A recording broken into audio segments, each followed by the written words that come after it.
अस्सलामुअलैकुम, आप सभी का खैर मक़दम है आपके अपने YouTube channel scan Urdu literature पर। आज की वीडियो में हम देखेंगे सवालात, कुछ क्वेश्चंस और आंसर देखेंगे उसके। उम्मीद करती हूँ कि आपको इससे इम्तिहान में हेल्प ज़रूर मिलेगी। तो आइए शुरू करते हैं आज का पहला सवाल। झैल में कौन सी तसनीफ़ मशहूर तरक्की पसंद अदीब मोहम्मद हसन की नहीं है, ये बताना है। मशरिक़ी तनक़ीद, ज़ंजीर का नग़मा, यतीशा आवाज़, अदबी समाजियात। तो इसमें ये मशरिक़ी तनक़ीद मोहम्मद हसन की ही है, ज़ंजीर का नग़मा ये भी इन्हीं का है और अदबी समाजियात भी इन्हीं की किताब है। तो नहीं है तो ये तीशा आवाज़, ये जो है तो नहीं है।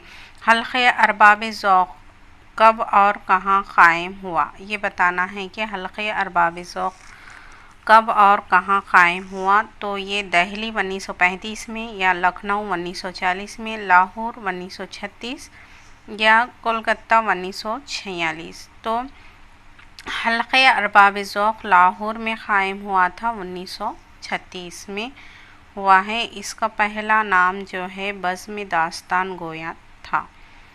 आगे बढ़ेंगे हम। दर्ज झैल में से किसका जदीदियत से ताल्लुक़ नहीं है, इसमें बताना है कि जदीदियत से किसका ताल्लुक़ नहीं है, ये बताना है। बिलराज, कोमल, आदिल मंसूरी, अज़ीज़ अहमद, शफ़ीक़, फ़ातिमा, शौरा। तो इसमें अज़ीज़ अहमद का ताल्लुक़ जो है तो जदीदियत से नहीं है। माबाद जदीदियत के किस हम नवा का कहना है कि मतन एक राह गुज़र है जहाँ से मानी के काफ़िले गुज़रते हैं। अच्छा क्वेश्चन है, ये बताना है कि माबाद जदीदियत के किस हम नवा का कहना है कि मतन एक राह गुज़र है जहाँ से मानी के काफ़िले गुज़रते हैं। ये अच्छा क्वेश्चन है। तो इसमें गोपी चंद नारंग, मोहम्मद हसन अस्करी, ज़मीर अहमद बदअयूनी और जिलानी कामरान, ये जो है तो कौन, इसमें ताल्लुक़ है यहाँ पे ज़मीर अहमद का। इनका कहना है कि मतन एक रह गुज़र है और जहाँ से मानी के काफ़िले गुज़रते हैं। उर्दू में इहाम गोई के ख़िलाफ़ किसने आवाज़ उठाई है, ये बताना है। इसमें आबरू ने, नाजी ने, मिर्ज़ा मज़हर जाने जाना ने, मुबारक ने। तो पांचवा क्वेश्चन है, इसमें इहाम गोई के ताल्लुक़ से के ख़िलाफ़ आवाज़ उठाई है मिर्ज़ा मज़हर जाने जाना ने। यहाँ पे छठा क्वेश्चन है, झैल में से किसका ताल्लुक़ दारुल तर्जुमा हैदराबाद से नहीं था। तो अब्दुल हलीम शरर का ताल्लुक़ जो है तो इससे था, दारुल तर्जुमा हैदराबाद से था। नज़्म तबाई का भी ताल्लुक़ था और सैयद नासिर अली, इनका भी ताल्लुक़ था इस दारुल तर्जुमा से, हैदराबाद से इनका ताल्लुक़ था। लेकिन ये सदरुद्दीन आज़ारदा का ताल्लुक़ जो है तो यहाँ से नहीं था। दिल्ली कॉलेज में अंग्रेज़ी तालीम का आगाज़ कब हुआ, ये बताना है कि किस सन में दिल्ली कॉलेज में अंग्रेज़ी तालीम का आगाज़ हुआ है, ये बताना है। इसमें सातवें क्वेश्चंस में तो यहाँ पे है 1828 में जो है तो अंग्रेज़ी तालीम का आगाज़ हुआ था दिल्ली कॉलेज में। ये लड्डू क्वेश्चंस हैं। ये फोर्ट विलियम कॉलेज की बुनियाद कब रखी गई है, तो ये 1800 में रखी गई है। फर्स्ट पेपर में भी पूछा जाता है ये।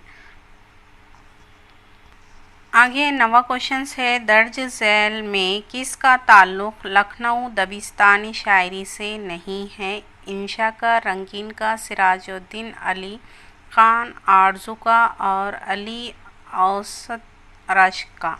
तो ये चारों में से किसका ताल्लुक़ जो है तो लखनऊ दबिस्तानी शायरी से नहीं था। तो ये सिराजुद्दीन अली ख़ान आरज़ू, ये इनका पूरा नाम है, ये भी याद रखें। इनका ताल्लुक़ जो है तो लखनऊ दबिस्तान से नहीं था। आगे बढ़ेंगे हम। झैल के किस अदीब ने अलीगढ़ कॉलेज में बहैसियत उस्ताद खिदमत अंजाम दी? तो अदीब बताना है इसमें कि डिप्टी नज़ीर अहमद, हाली, शिबली नोमानी, मोहम्मद हुसैन आज़ाद। तो किस अदीब ने? तो शिबली नोमानी ने अलीगढ़ कॉलेज में बहैसियत उस्ताद खिदमत अंजाम दी है। हिकायत ज़ाक़ व बुलबुल किस किताब से लिया में शामिल है, ये बताना है। मक़ालाते शिबली में, यादगार ग़ालिब में, ग़ुबार ख़ातिर में, निरंगे ख़याल में। तो ये मोहम्मद हुसैन आज़ाद का है। ये निरंगे ख़याल, ग़ुबार ख़ातिर है मौलाना अबुल कलाम आज़ाद का, जो अहमदनगर जेल में लिखा गया है। और ये यादगार ग़ालिब हाली की है, ये हाली ने लिखा है, या मक़ालाते शिबली, ये शिबली नोमानी। तो इसमें बताना है कि ये ग़ुबार ख़ातिर में ये ख़त में है, ये ज़िक्र इनके हिकायत ज़ाक़ व बुलबुल। 12वां क्वेश्चन है, किसके नाम लिखे गए ख़त में ग़ालिब ने आम की बहुत तारीफ़ की है, ये बताना है। तो मोहम्मद इब्राहिम ज़ौक़ का, नवाब मुस्तफ़ा ख़ान शिफ्ता और बहादुर शाह ज़फ़र या नवाब ज़ियाउद्दीन अहमद ख़ान। तो नवाब मुस्तफ़ा ख़ान शिफ्ता के नाम लिखे गए ख़त में ग़ालिब ने आम की बहुत तारीफ़ की। 13वां क्वेश्चन है यहाँ पे, झैल में से कौन ग़ालिब का मकतूब इला नहीं है? ये हर गोपाल तुफ्ता, मीर मेहदी मजरू, ये दोनों के नाम तो लिखे गए हैं। अब बताना है इसमें कि शिफ्ता या मोमिन ख़ां मोमिन। तो ये मोमिन ख़ां मोमिन ये मकतूब इला नहीं है ग़ालिब के। यहाँ पे एक मज़ामीन दिए हुए हैं, वो बताना है कि किसके हैं। तो मोहब्बत और मुखालिफत, ये किसके लिखे हुए मज़ामीन हैं? तो शिबली के, मोहम्मद हुसैन आज़ाद के, सर सैयद अहमद ख़ान के या अल्ताफ़ हुसैन हाली के। तो ये सर सैयद अहमद ख़ान के लिखे हुए मज़ामीन हैं। मोहब्बत और मुखालिफत, अपनी मदद आप भी इन्हीं का मज़मून है, और उम्मीद की खुशी ये भी इन्हीं का ही है। 15वां क्वेश्चन है, दारुल तर्जुमा उस्मानिया हैदराबाद का क़याम कब अमल में आया? 1900 में, 1917 में, 1920 में या 1921 में? तो दारुल तर्जुमा उस्मानिया हैदराबाद का क़याम अमल में आया 1917 में। आगे है, मिर्ज़ा फ़रतुल्लाह बेग का डिप्टी नज़ीर अहमद से क्या ताल्लुक़ था, ये बताना है। क्या रिश्ता था, ये बताना है। तो मिर्ज़ा फ़रतुल्लाह बेग जो है ये डिप्टी नज़ीर अहमद के शागिर्द हैं फ़रतुल्लाह बेग, और ये उस्ताद हैं। तो उस्ताद और शागिर्द का रिश्ता है दोनों में।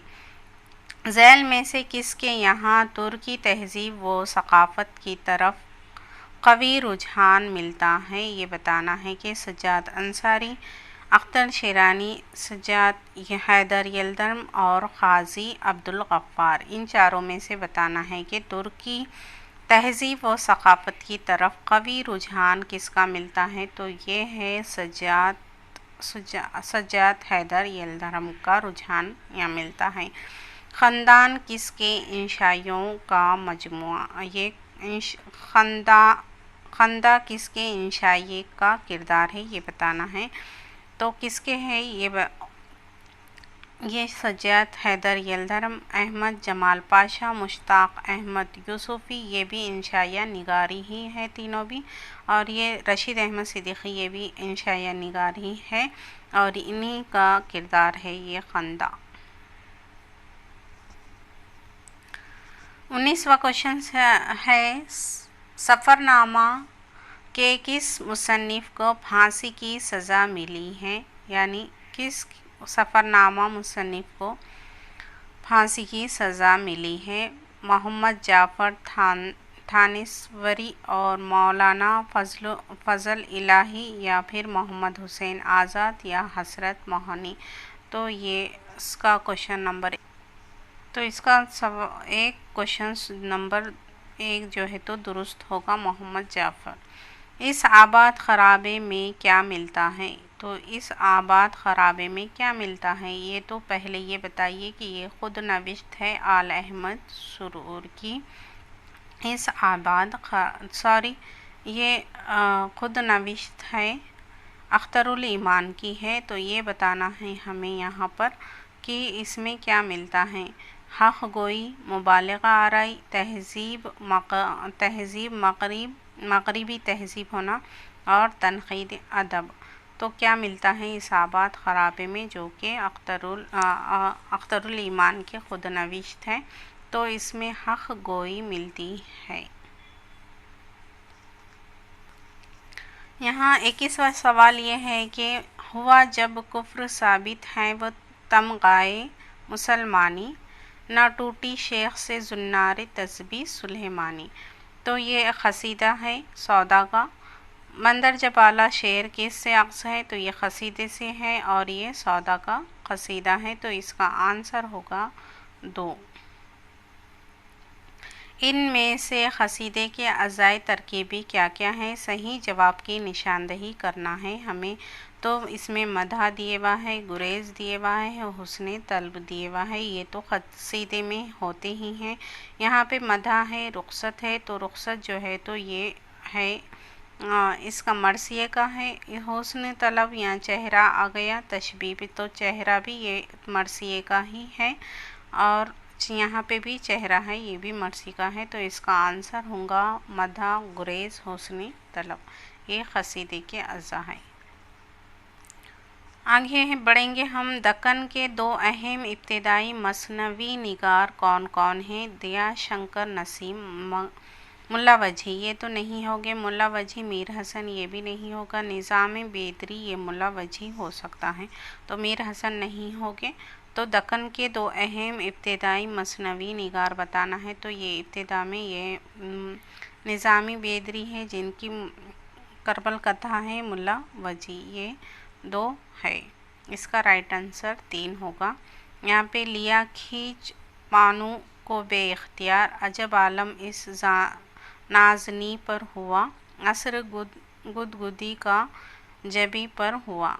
तो मंदर जजा बाला बंद जो है तो कहाँ से माखूज़ है, ये बताना है कहाँ से लिया गया है। दया शंकर नसीम की गुलजार नसीम से, इब्न निशाती की फुलबिन से, या फिर मीर हसन की सहरुल बयान से, मुल्ला वजी की खुतूब मिश्तरी से। तो ये दया शंकर, गुलजार नसीम दया शंकर की है, फुलबिन है इब्न निशाती की और सहरुल बयान है मीर हसन की और खुतूब मिश्तरी है ये मुल्ला वजी की। ये चारों से आपको ये 4 क्वेश्चंस याद हो गए हैं। आगे इसमें ये बताना है कि ये बंद कहाँ से लिया गया है। तो ये बंद है मीर हसन की मसनवी सहरुल बयान से लिया गया है। आगे बढ़ेंगे हैं। जुम्बिश से मेरे खामा अफसो तरास की, मंदर जजा, ये मस्कुरा मिसरा की सनफ का है और ये शायर कौन है, इसके शायर बताना है। तो ये जुम्बिश से मेरे खामा अफसो तरास की ये मरसिया ही है। ये बताना है कि किसका है, अनीस का है, दबीर का है, या फिर जमील मजहरी का है। तो ये है जमील मजहरी का मरसिया है और ये हमारे निसाब में भी शामिल है। सनफ़े गज़ल के लिए क्या ज़रूरी है, ये बताना है। बहर, ख़ाफ़िया मतला, बहर फासला इल्लत, या ख़ाफ़िया मतला इसम ख़ास, या फिर मक़ता रदीफ़, या फिर ज़मीर इशारा। तो गज़ल के लिए ज़मीर इशारा भी नहीं होता है, इसमें ख़ास का भी कोई गज़ल से ताल्लुक़ नहीं होता है, इल्लत से भी हर्फ़ इल्लत से और ये फ़ासले से भी कोई ताल्लुक़ नहीं होता है। इसलिए इसका राइट आंसर होगा बहर, ख़ाफ़िया और मतला, इससे गज़ल का ताल्लुक़ होता है। तो उम्मीद करती हूँ कि आज के क्वेश्चंस आपको अच्छे लगे होंगे। फिर मिलेंगे कोई और वीडियो के साथ, तब तक के लिए खुदा हाफिज़।